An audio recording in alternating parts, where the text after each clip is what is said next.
Hello ನಮಸ್ಕಾರ ಎಲ್ರಿಗೂ. ಈ ಒಂದು ವಿಡಿಯೋಕ್ಕೆ ನಿಮಗೆಲ್ಲರಿಗೂ ಸ್ವಾಗತ. ಏನಿಲ್ಲ, ಮಕ್ಕಳು ಬಂದು ಅಮ್ಮ ಏನಾದರೂ ತಿಂಡಿ ಕೊಡು ಅಂತಂದಾಗ ಏನಾದರೂ ಇರಬೇಕಲ್ವಾ. ಹಾಗಾಗಿ ನಾನೇನು ಮಾಡಿದೆ ಅಂತಂದರೆ ಶೇಂಗಾ ಉಂಡೆ ಮಾಡೋಣ ಅಂತೇಳ್ಬಿಟ್ಟು ಶೇಂಗಾ ಉಂಡೆನ ಮಾಡ್ತಾಯಿದ್ದೀನಿ. ಯಾವ ಥರ ಮಾಡ್ತಾಯಿದ್ದೀನಿ ಅಂತಂದರೆ ಅರ್ಧ ಕೆ ಜಿ ಶೇಂಗಾ ಬೀಜನ ತೊಗೊಂಡ್ಬಿಟ್ಟು ಅದನ್ನು ಚೆನ್ನಾಗಿ ಹುರ್ಕೊಂಡಿದ್ದೀನಿ. ಹುರಿದಿರೋವಂತಹ ಶೇಂಗಾ ಬೀಜನ ನಾನೇನು ಮಾಡಿದೆ, ಸ್ವಲ್ಪ ಭಾಗ ಎತ್ತಿಟ್ಕೊಂಡೆ.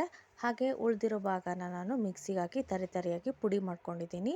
ಹಾಗೆ ಇನ್ನೊಂದು ಕಡೆಗೆ ನಾನು ಬೆಲ್ಲನ ಪಾಕ ಮಾಡ್ಕೊತಾ ಇದ್ದೀನಿ.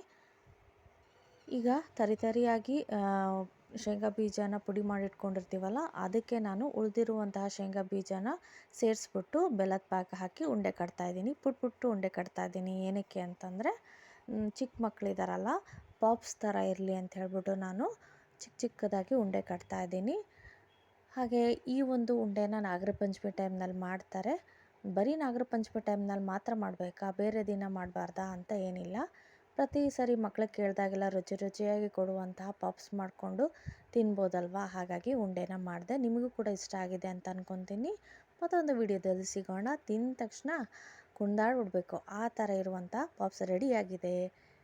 ಹಾಗೆ ಥ್ಯಾಂಕ್ಸ್ ಫಾರ್ ವಾಚಿಂಗ್.